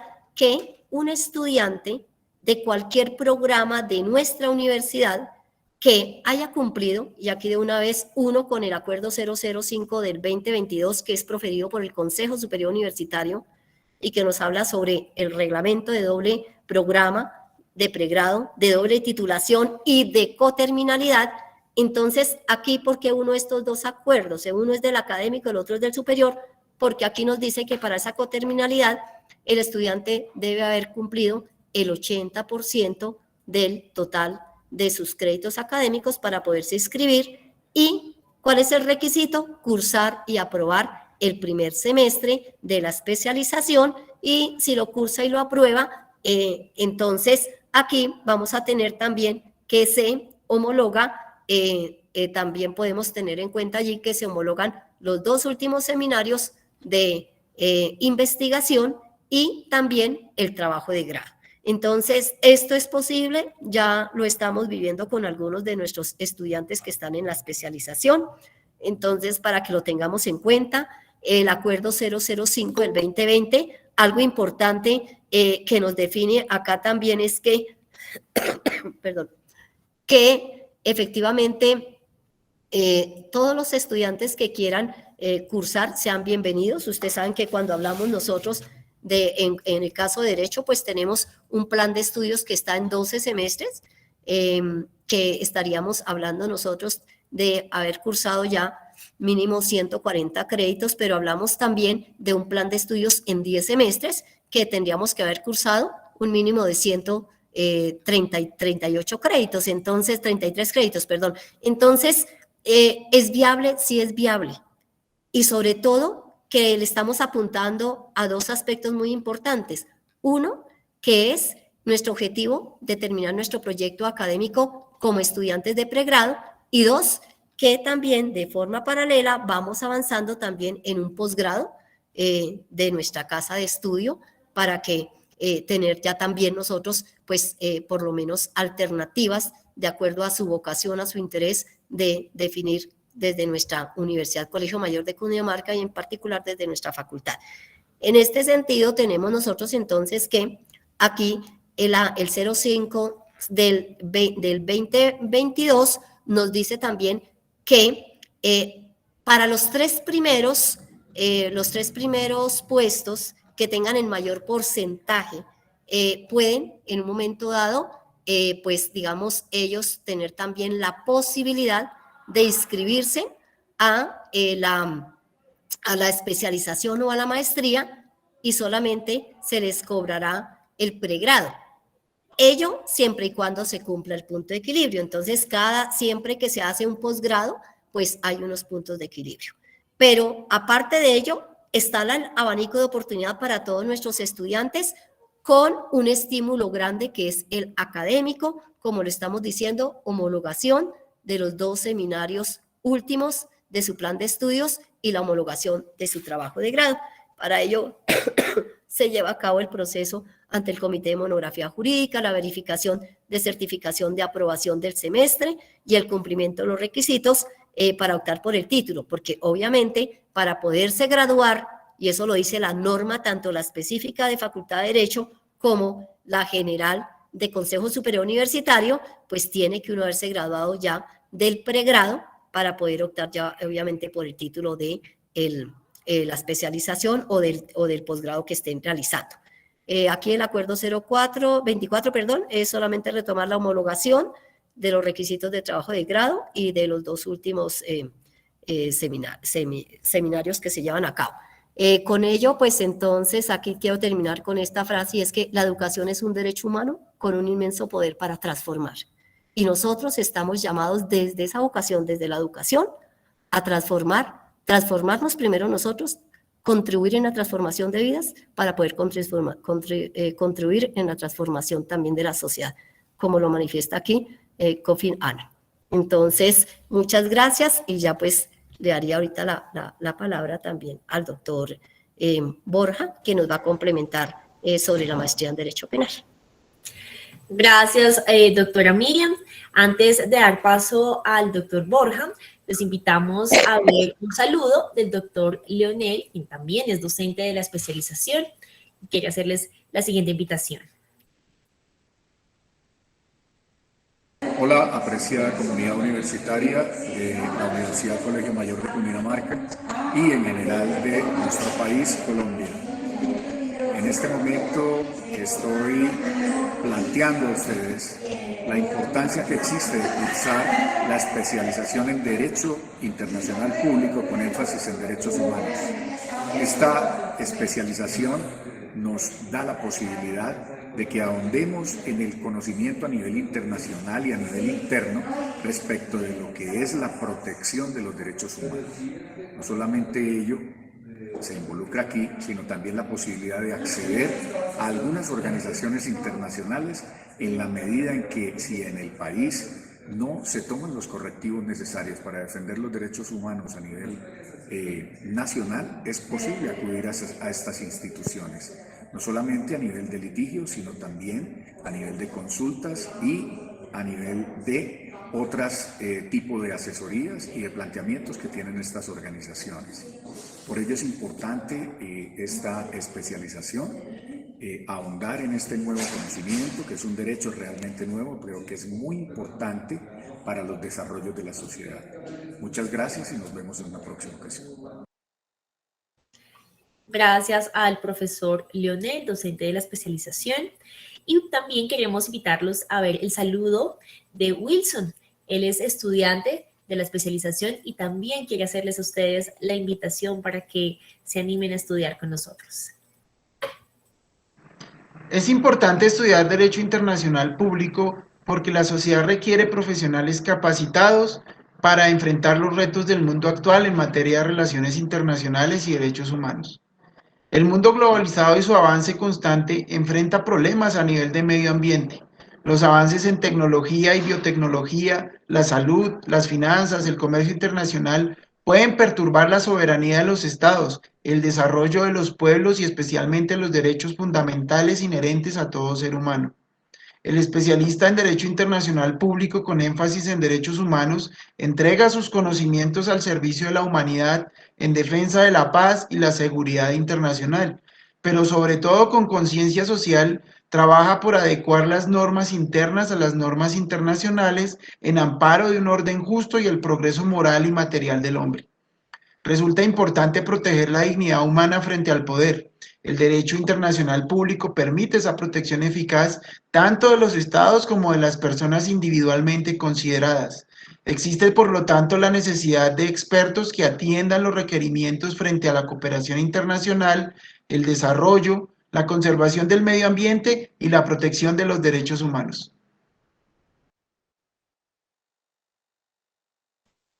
Muchas gracias.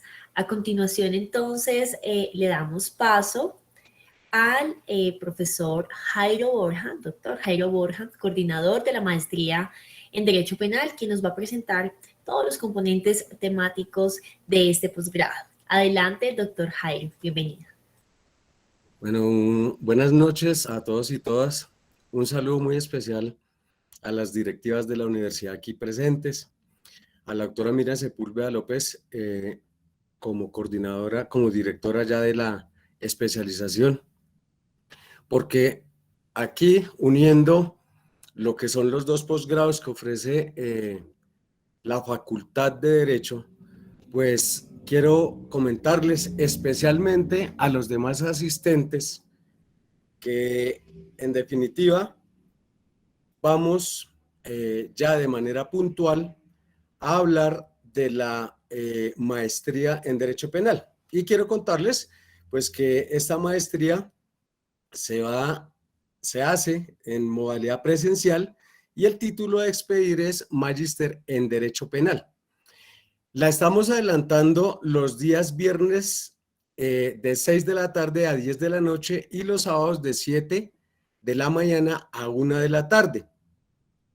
Quiero comentarles que esta maestría es una de las más económicas en el mercado que ofrecen las universidades a nivel de Colombia, pero especialmente a nivel de Bogotá, pues solamente tiene un valor de 7 salarios mínimos legales mensuales vigentes, pero tenemos la posibilidad de hacer un descuento del 10% cuando se acredita la votación en el último proceso electoral.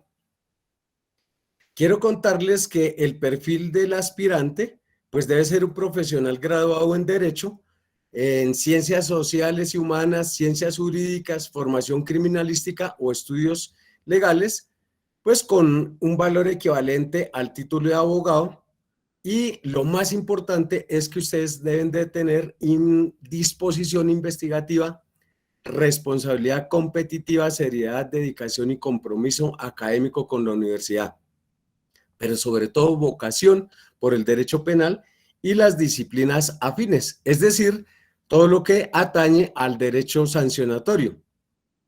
Quiero comentarles que, como ya la doctora Miriam explicó cuáles son las condiciones para ingresar, los acuerdos y la normatividad, pues sencillamente ustedes deben presentar el acta de grado, pues pagar los derechos de inscripción, presentar y aprobar los exámenes de conocimiento y una entrevista para así pues ya vincularse de manera directa a la maestría. Una vez se termina la maestría en 2 años, pues esta maestría se hace en 4 semestres, pues el egresado del programa estará formado y estructurado para desempeñar cargos de docente universitario en el ámbito del derecho penal, para ser litigante y administrador de justicia como magistrado, juez, fiscal o investigador.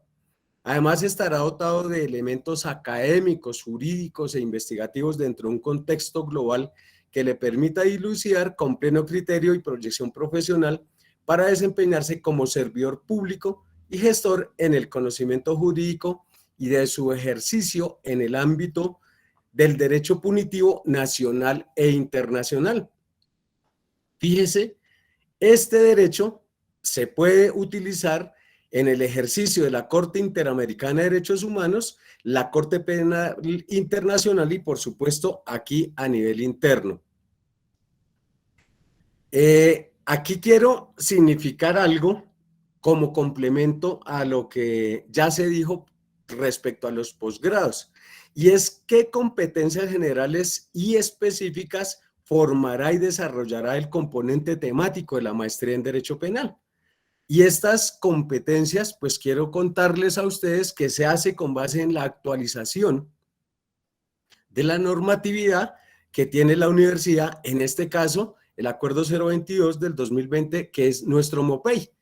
Y aquí vamos a mirar que el egresado de la maestría pues tendrá unas competencias profesionales. Aquí quiero llamar la atención precisamente porque las competencias profesionales específicas ya el magíster pues conocerá, interpretará y aplicará los principios del derecho penal y del ordenamiento jurídico internacional y nacional. Fíjese cómo también ya conocerá, interpretará y aplicará las normas y principios del sistema jurídico nacional e internacional, pero llevado a casos concretos. Aquí se suma la posibilidad y la capacidad de razonar y argumentar jurídicamente, soportado en el contexto internacional y constitucional que atañe pues al derecho penal. ¿Cómo se implementará la capacidad para redactar textos y expresarse oralmente en un lenguaje fluido y técnico usando términos jurídicos precisos y claros? Nuestros magíster estarán comprometidos con los derechos humanos y con el Estado social y democrático de derecho. Considerará como primera alternativa allá la pertinencia del uso de mecanismos alternativos en la resolución de conflictos, porque se fortalecerá precisamente en estos aspectos de la mediación, el arbitraje y la conciliación. Por supuesto que el magíster en Derecho Penal adquiere unas competencias básicas, las refuerza, porque ya como profesional, pues tiene la capacidad para usar la tecnología necesaria para la búsqueda de la información relevante para el desempeño y la actualización profesional. Además, adquirirá la capacidad de trabajar en equipos interdisciplinarios como futuro magíster en Derecho Penal, contribuyendo de manera efectiva a sus tareas. Por supuesto que nosotros la maestría la sustentamos en esas competencias generales de todas quienes hacemos este tipo de posgrados, pues precisamente desarrollaremos esas competencias cognitivas, investigativas, interpretativas, argumentativas y comunicativas, pero sobre todo quiero llamar la atención en ustedes porque nosotros tenemos unas competencias transversales. Y aquí, desde ese punto de vista, vamos a construir un proyecto de bienestar personal y profesional mediante una reflexión responsable y la integración de recursos emocionales e intelectuales. Aprenderán a aprender para adquirir, procesar y asimilar nuevos conocimientos y capacidades, así como buscar orientaciones y hacer uso de ellas. Los magíster, como todos los profesionales, y aquí también quienes se gradúen en la especialización, por supuesto que tendrán un emprendimiento innovador, porque generará soluciones innovadoras en entornos cambiantes que crean pues ese valor e impactan previamente en la sociedad. También se adquirirá o se desarrollará esa inteligencia social para generar entornos efectivos de colaboración y negociación en contextos multiculturales con respeto y aprecio por la diversidad de saberes y las personas. Ese compromiso personal y ciudadano, ese razonamiento para enfrentar la complejidad, integra diferentes tipos de razonamientos en el análisis y solución de problemas, desarrollando con disposición el aprendizaje continuo. Implica el desarrollo del pensamiento crítico para favorecer el rigor intelectual y el aprendizaje autónomo. Por supuesto que tendrá esa comunicación allá en lengua materna y extranjera, utiliza pues distintos lenguajes, recursos y estrategias comunicativas acorde al contexto y de manera efectiva en su interacción en redes profesionales y personales. Allá tendrá esa conciencia y expresión cultural, pues aprecia la importancia de la expresión creativa de ideas, experiencias, emociones a través de la cultura y del arte, una actitud positiva para cultivar las capacidades estéticas mediante la expresión artística y la participación en la vida cultural, porque nuestros estudiantes se integran en todas las actividades de la universidad. Para lograr estas competencias, pues tenemos unas metodologías para esos logros de aprendizaje y pues se hacen a través de la presencialidad. Los estudiantes inscritos pues desarrollarán su actividad de forma presencial, como ya lo indiqué, y además se desarrollará ese trabajo autónomo, pues de acuerdo a las asignaturas y al docente, a través del desarrollo de trabajos, talleres y exposiciones. Y aquí, ya para finalizar con ustedes, quiero comentarles que buscamos unos resultados de aprendizaje. Y esos resultados están en demostrar la apropiación de conocimientos avanzados en el derecho penal, en un contexto de investigación científica altamente especializado, una comprensión detallada y fundamentada de los aspectos teóricos y prácticos y de la metodología de trabajo en uno o más campos de estudio con enfoque al derecho penal, pues no solo en Colombia, sino a nivel internacional. También ya nuestro magíster, dentro de esos resultados de aprendizaje, dice aquí saber aplicar sus conocimientos como magíster en derecho penal, la comprensión de esto, su fundamentación científica y sus capacidades de resolución de problemas en entornos nuevos, incluyendo contextos de carácter multidisciplinar. Nuestros magíster elegirán a partir de su evaluación las teorías científicas adecuadas y la metodología precisa en el estudio del derecho penal para formular juicios a partir de formación allá incompleta o ilimitada, incluyendo, pues cuando sea preciso y pertinente, una reflexión sobre la responsabilidad social o ética ligada a la solución que se proponga en cada caso.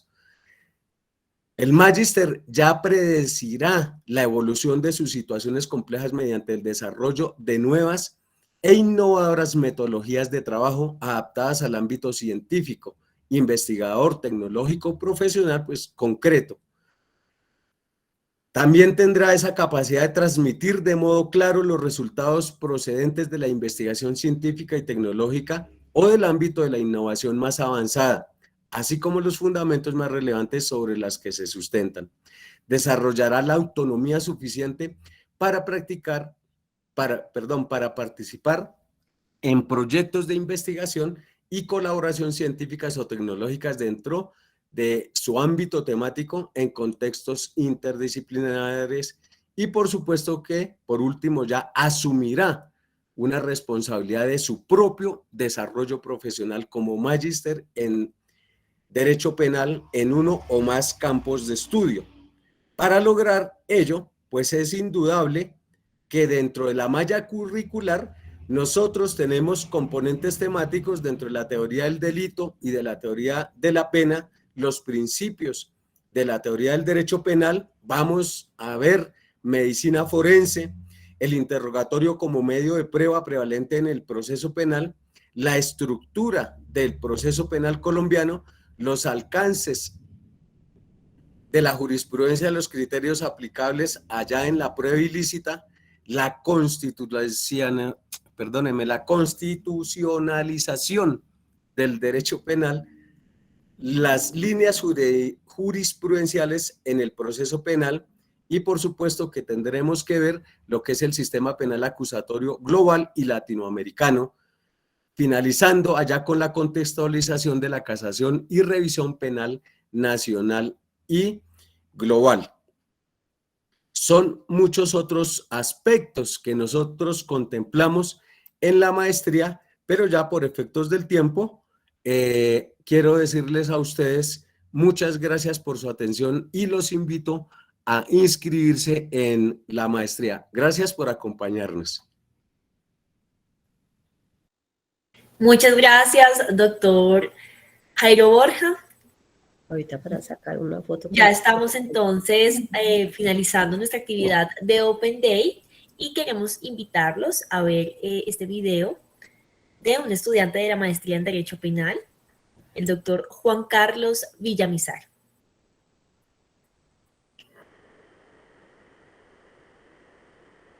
Un cordial saludo para todos.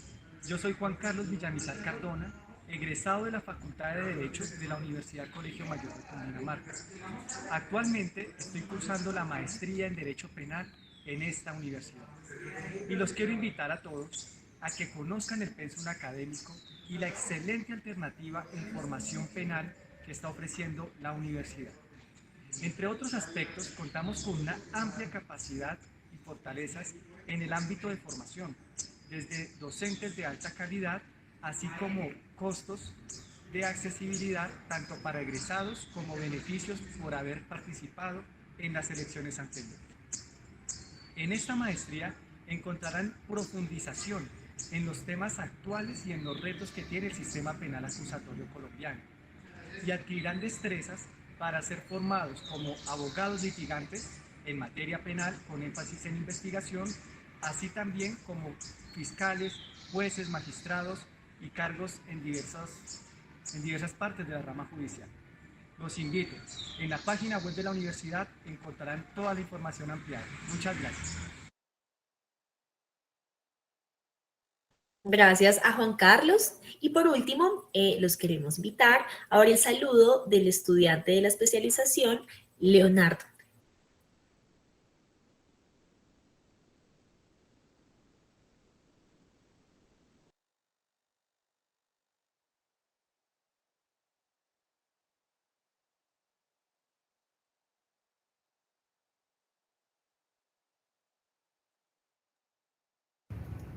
Un cordial saludo para todos. Como egresado y como profesor, para mí es un honor y una satisfacción muy grande que ustedes puedan iniciar esta nueva especialización,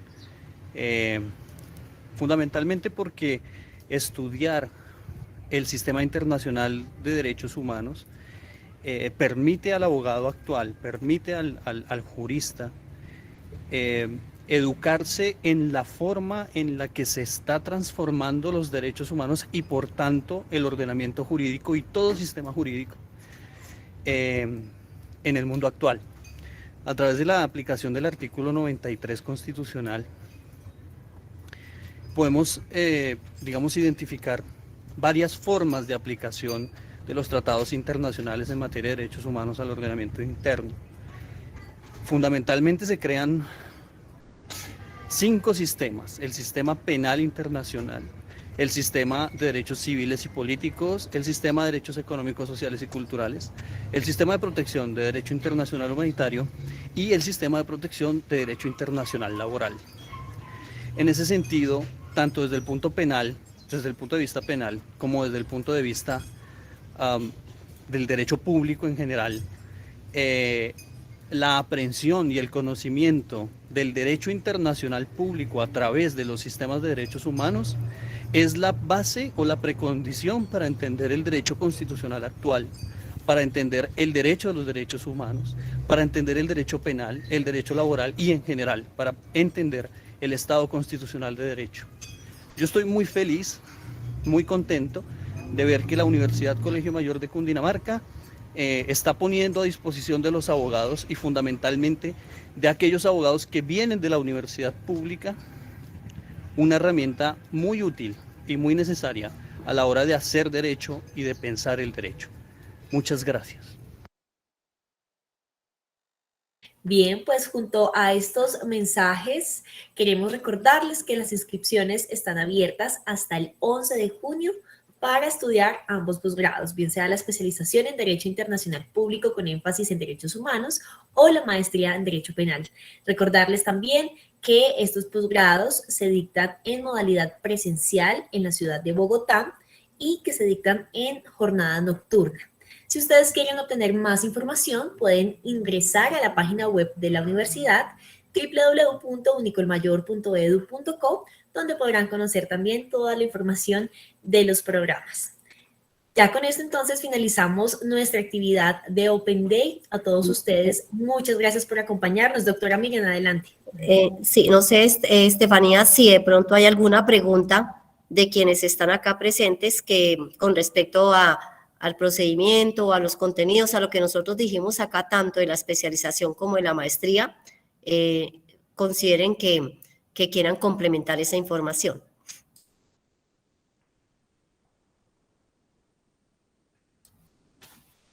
También sería bueno, doctora Miriam, recordar algún correo electrónico de pronto si los asistentes desean ampliar más información.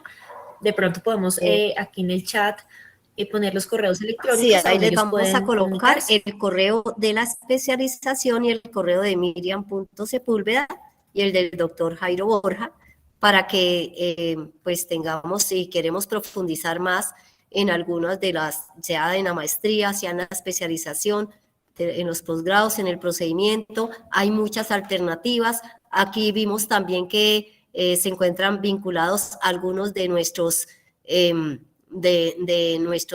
funcionarios de la universidad, de la parte del área administrativa, y es que también hay una normatividad que cubre al área administrativa para la parte de posgrados, con el acuerdo que está dado también a nivel de la universidad, a nivel sindical. Entonces hay muchas alternativas para poder fortalecer y complementar ese estudio. Así que, pues, bienvenidos, bienvenidas todos quienes quieran estudiar en nuestros posgrados, y pues estamos en este momento de compartir toda la información, la ficha técnica, lo que ustedes necesiten, con el mayor gusto, la disponibilidad a las 24 horas para ustedes, para estar muy pendientes de estos procesos administrativos que sean necesarios, darlos también por la página web. En este momento el procedimiento se está haciendo también por la página web, tanto para el compra del PIN como también para la inscripción.